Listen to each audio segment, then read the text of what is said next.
우리 다 같이 한 목소리로 따라하겠습니다. 성전에서 흘러나오는 생수, 성전에서 흘러나오는 생수. 이스라엘 백성들이 광야 40년 동안 살아가면서 가장 절박하게 구했던 것이 무엇입니까? 양식입니까? 아닙니다. 물이었습니다. 물 없이는 하루도 살 수 없습니다. 물이 끊기면 광야에서 모두 쓰러져 죽습니다. 그래서 그들은 40년 동안 끊임없이 갈망하고 외쳤습니다. 물을 달라.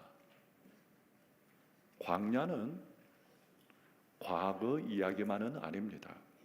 지금 이 시대를 살아가는 모든 인생이 광야를 살아가고 있습니다. 광야 인생의 공통점은 목마름입니다. 채워도 채워지지 않는 마음, 가져도 만족이 없는 욕심, 그것들, 웃고 있지만 속은 메말라가는 심령들. 세상 사람들은 모두 목말라 있습니다. 사람들의 갈증은 육체의 욕심을 따라 마음이 원하는 것을 갖고 싶어하는 목마름, 갈증입니다. 그런데 이 갈증은 물을 마신다고 해결되는 갈증이 아닙니다. 돈으로도 성공으로도 쾌락으로도 결코 해결되지 않는 목마름이고 갈증입니다. 그래서 성경은 이렇게 말씀합니다. 전도서 5장 10절 한번 보겠습니다. 다 같이 한번 읽어보겠습니다. 은을 사랑하는 자는 은으로 만족하지 못하고 풍요를 사랑하는 자는 소득으로 만족하지 않아야 하나니 이것도 헛되도다. 우리 인간의 근본적인 갈등은 세상 것으로는 해결되지 않습니다. 그래서 하나님은 오늘 우리에게 생수에 대한 환상을 보여주십니다. 자, 오늘 본문 에스겔 47장 1절 보겠습니다. 우리 함께 읽겠습니다.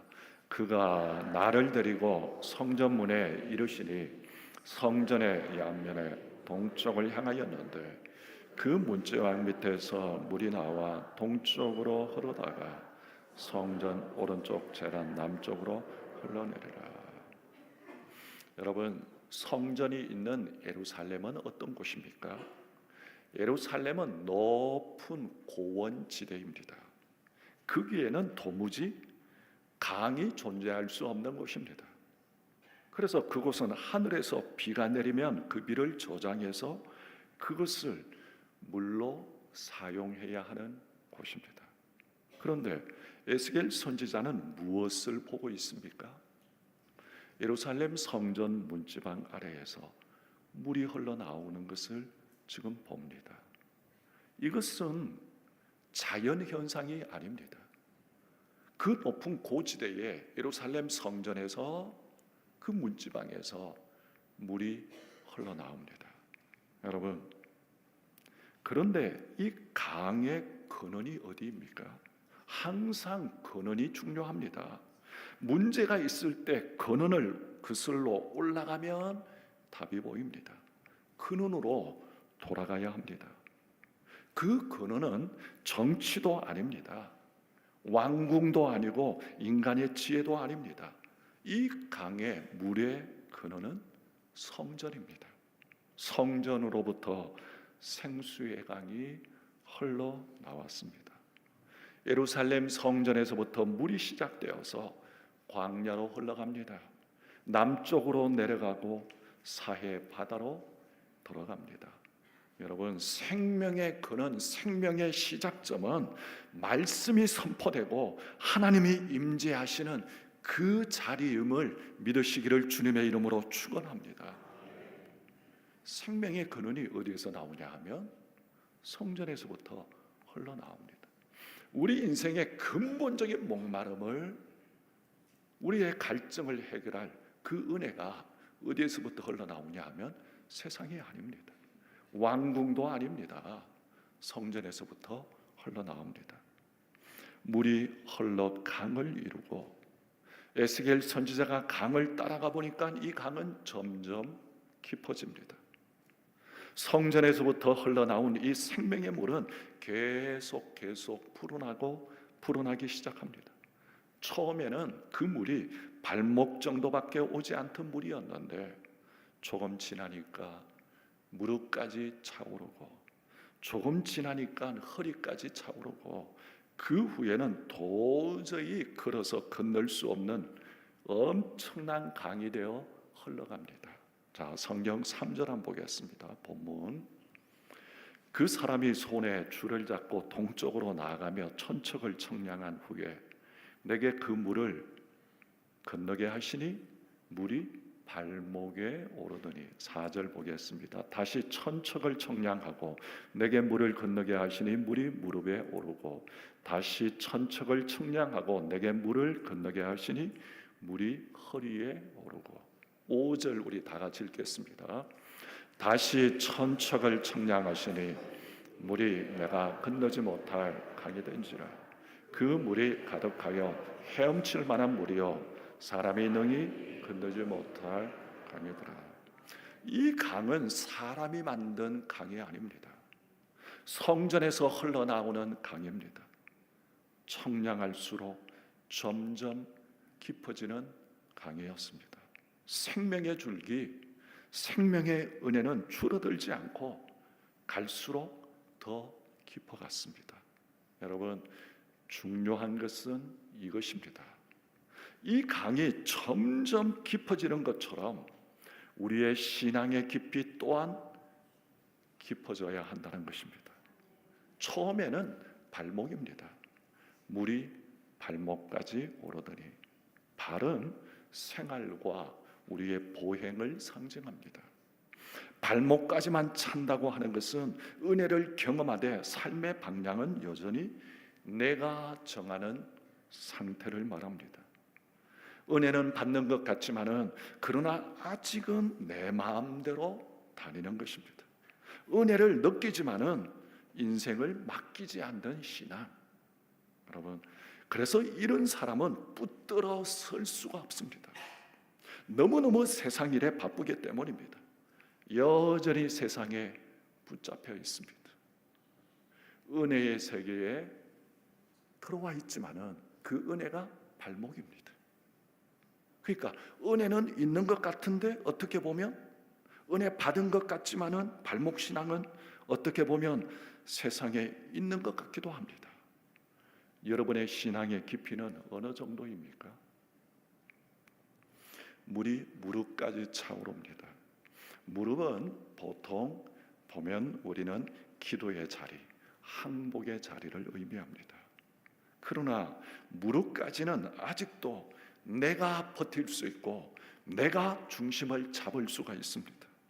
그래서 필요할 때는 기도하고 위기 앞에서는 무릎을 꿇지만은 평상시에는 내가 다시 주인 되는 그 모습이 무릎까지 찬 신앙의 모습입니다. 물이 허리까지 차오릅니다. 허리는 중심입니다. 균형을 잡는 것입니다. 그래서 허리까지 찼다는 것은 은혜가 삶의 중심을 붙드는 단계까지 왔습니다. 그래서 이제는 신앙이 주변부가 아니라 인생의 중심축이 됩니다.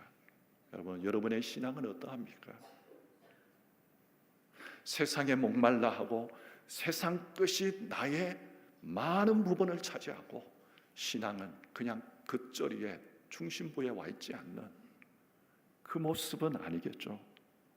하지만 허리까지 물이 차지만은 여전히 남은 문제는 허리까지 차도 발은 아직 땅에 닿아 있습니다. 아직은 내가 버틸 수 있습니다. 여전히 자기 통제가 가능한 모습입니다. 자, 그런데 더 나아가 헤엄칠 만한 강이더라. 헤엄칠 만한 물이요 사람이 능히 건너지 못할 강이더라. 이렇게 말씀합니다. 이제는 발이 땅에 닿지 않습니다. 이제는 내 의지로 버틸 수 있는 것이 아닙니다. 살려면 어떻게 해야 합니까? 맡겨야 합니다. 내가 물에 헤엄쳐야 합니다. 이것은 내 힘이 아니라 성령의 능력으로 살아가는 단계를 말합니다. 이때부터 내 맘대로가 아니라, 내 생각대로가 아니라 성령님이 이끄시는 대로, 성령님이 주장하시는 대로, 내 뜻대로가 아니라 주님의 뜻을 구하고 주님의 뜻대로 살아가게 됩니다. 이것이 무엇입니까? 바로 성령 충만입니다. 그래서 내가 내 힘으로 서서 내가 어떻게 나를 다스리고 내 뜻대로 행하는 그 단계, 그것은 여전히 발이 땅에 닿아 있고 내가 내 통제, 자기 통제가 가능합니다. 그런데 물이 차서 능히 발에 닿지도 아니하고 살려면 어떻게 해야 합니까? 그냥 물에 내 몸을 맡겨야 됩니다. 여러분, 이것이 성령 충만이고, 성령 충만한 신앙은 내가 서 있는 신앙이 아니라 하나님께 맡겨진 신앙입니다. 사랑하는 성도 여러분, 내가 어떻게 해보고자 하는 그 삶이 아니라 하나님께 내 삶을 맡겨진 성령 충만한 삶이 되시기를 주님의 이름으로 축원합니다. 그래서 신앙은 연조보다 어디에 머물러 있느냐 하는 것이 중요합니다. 여러분은 어디에 머물러 있습니까? 발목입니까? 허리입니까? 주님은 오늘도 우리를 발목에서 무릎으로, 무릎에서 허리로, 허리에서 깊은 물로 초대하십니다. 그래서 예수님은 깊은 데로 가서 그 물을 내려라, 이렇게 명령하십니다. 여러분, 신앙생활은 깊은 자리까지 나가야 합니다. 우리가 깊은 자리까지 나가지 못하고 마치 발목에서 깐죽깐죽하는 것처럼, 이거는 기본적인 신앙의 깊이에 들어오지 않는 모습입니다. 깊은 곳에 가면 누가 시비를 걸어도 문제가 안 됩니다. 얕은 곳에서 노니까 서로 부딪히는 것입니다. 서로 얕은 곳에는 시험이 많습니다. 나를 힘들게 하고 시험하는 것이 많습니까? 그렇다면 여러분은 얕은 곳에 머물러 있는 신앙 아닙니까? 왜 나를 시험하는 것이 많고 내 마음을 흔드는 것이 많고? 깊은 곳에 있는 신앙은 그렇지 않습니다. 여러분, 양어장을 생각해 보십시오. 좁은 곳에서 서로 부딪히니까 병에 취약한 것입니다. 그런데 깊은 곳에는 자유함이 있고 여유로움이 있습니다. 주님은 여러분들을 깊은 곳으로 초대하십니다. 여러분의 신앙의 모습은 어떠합니까? 자, 9절 한번 보겠습니다. 함께 읽겠습니다.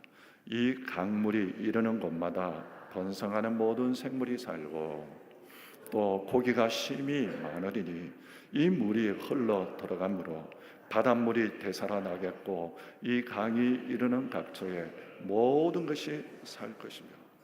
에스겔 선지자가 본 이 강, 성전 문지방에서 흘러나오는 이 물이 흘러서 그 물이 비옥한 평야로 흐르지 않습니다. 황폐한 땅으로 내려갑니다. 예루살렘에서 남쪽으로 내려가는 그 길은 나무 한 그루 없는 광야입니다. 근데 물이 흘러갑니다. 근데 그 결과가 어떠합니까? 이 강물이 이르는 곳마다 번성하는 모든 생물이 살고, 이렇게 말씀합니다. 한 그루의 나무도 없던 땅에 물이 스며들자 땅이 달라지고 풍경이 달라지기 시작합니다. 강을 따라 나무가 다시 살아나고 잎이 돋고 열매가 맺힙니다. 이거는 나중에는 요한계시록에서 얘기하면 그 강가에 그 생명수가 흐르는 그 천국의 그림을 그리고 있는 거죠. 여러분, 이것은 하나님의 생명이 들어간 자리의 변화입니다. 성도 여러분, 우리는 이렇게 묻습니다. 이게 가능합니까? 광야 사막이 다시 살아날 수 있습니까? 그러나 문제는 광야 사막이 아닙니다. 문제는 생수가 흐르느냐 흐르지 않느냐입니다. 여러분, 우리 안에도 우리 심령에도 사막 같은 심령이 있습니다. 기도는 하지만은 메마른 기도입니다. 예배는 드리지만은 감격이 없습니다. 이제 형식적이 되었습니다. 말씀을 듣지만은 그 마음에 말씀에 뜨거움이 없습니다. 마음에 스며들지 않습니다. 이 상태, 겉으로는 멀쩡해 보이지만은 속은 갈라지고 말라 있고 속은 생명을 잃어가는 심령, 이것이 바로 영적 사막의 모습입니다. 그러나 하나님은 말씀하십니다. 이 강물이 이르는 곳마다 모든 것이 살 것이다. 여러분, 하나님이 주시는 은혜는 이슬 같은 은혜만이 아닙니다. 살짝 적시고 마는 은혜가 아닙니다. 폭포수 같은 은혜입니다. 막을 수 없는 은혜입니다. 사막에 이슬이 내립니다. 사막에 이슬이 내려도 여전히 그것은 사막입니다. 그런데 강이 흐르게 되면 사막은 더 이상 사막이 아닙니다. 우리의 여러분의 심령에도 이 정도의 은혜가 필요합니다. 감정만 건드리는 은혜가 아니라, 기분만 좋아지는 은혜가 아니라 삶을 바꾸는 생명의 은혜가 여러분 가운데도 있게 되기를 주님의 이름으로 축원합니다. 이 심령의 이 은혜가 흘러가게 되기를 원합니다. 그래서 성경은 단정적으로 말합니다. 모든 것이 살 것이다. 너무 굳어버린 그 마음도, 너무 오래 식어버린 신앙도, 너무 깊이 상처 입은 영혼도 이 강이 이러면 산다는 것입니다. 사람은 포기해도 하나님은 포기하지 않으십니다. 여러분, 이스라엘의 사해, 죽음 바다, 물이 들어와도 생명이 살 수 없는 곳입니다. 그런데 살아납니다. 이것이 메시지입니다. 너희가 아무리 죽어 보이는 상태라 해도 반드시 살린다. 이것이 주님이 주시는 말씀입니다. 사랑하는 성도 여러분, 이 장면은 단지 에스겔 선지자의 환상만은 아닙니다. 이것은 오늘 우리의 심령을 향한 하나님의 약속이고 선언입니다. 혹 가정이 사막과 같습니까? 관계가 말라 있습니까? 신앙이 메말라 있지는 않습니까? 생수가 흐르게 하십시오. 성령의 강이 흐르게 하십시오. 말씀을 열어두고 기도를 사모하고 성령의 인도하심에 나 자신을 맡기십시오. 오늘 이 시간 목마른 인생을 살아가는 광야길에서 주님의 성령의 생수만이 우리를 살립니다. 사막이 문제입니까? 아니죠. 생수가 흐르지 않는 것이 문제입니다. 12절을 보겠습니다. 12절 함께 읽겠습니다. 강 좌우 가에는 각종 먹을 과실나무가 자라서 그 잎이 시들지 아니하며 열매가 끊이지 아니하고 달마다 새 열매를 맺으리니 그 물이 성소를 통하여 나음이라. 그 열매는 먹을 만하고 그 잎사귀는 약 재료가 되리라. 하나님은 생수의 강을 보여주시고 나서 마지막으로 강가의 나무를 보여주십니다. 왜 그렇습니까? 하나님이 원하시는 목적은 강 그 자체가 아니라 강으로 인해서 살아난 존재들이기 때문입니다. 강가의 나무들이 이제는 열매가 끊이지 아니하고 달마다 새 열매를 맺는다 말씀합니다. 보통 나무는 계절을 탑니다. 해마다 한 번 열매를 맺습니다. 그러나 이 나무는 다릅니다. 끊이지 않습니다. 달마다 새 열매를 맺는다 말씀합니다. 이것은 풍성함을 넘어 고갈되지 않는 생명을 말합니다. 왜 그렇습니까? 그 물이 성소를 통해서 나오기 때문입니다. 근원이 다르기 때문입니다. 그런데 그 열매는 먹을 만하다 말합니다. 보기만 좋은 열매가 아니라 장식용 열매가 아닙니다. 사람을 살리는 열매입니다. 실제로 배고픈 사람에게 유익한 그런 열매입니다. 이것이 매우 중요한 신앙의 메시지를 줍니다. 여러분, 신앙의 열매는 그냥 내 만족, 그냥 감탄만 일으키는 것이 아니라 사람을 살리는 것이어야 합니다. 아멘입니까? 그런데 그 잎사귀는 약재료가 된다. 여기서 하나님의 마음이 드러납니다. 열매는 먹으라고 주시죠. 그런데 하나님은 거기서 멈추지 않으십니다. 잎사귀까지 약이 되게 하십니다. 보통 잎은 열매를 돕는 역할을 하고 주목받지 아니하고 땅에 떨어져 썩어 거름이 되어버리는 것입니다. 그런데 하나님은 그 강가의 열매뿐만 아니라 그 잎사귀조차 헛되게 쓰지 않으십니다. 약재료로 삼으신다 말씀합니다. 이것은 무엇을 의미합니까?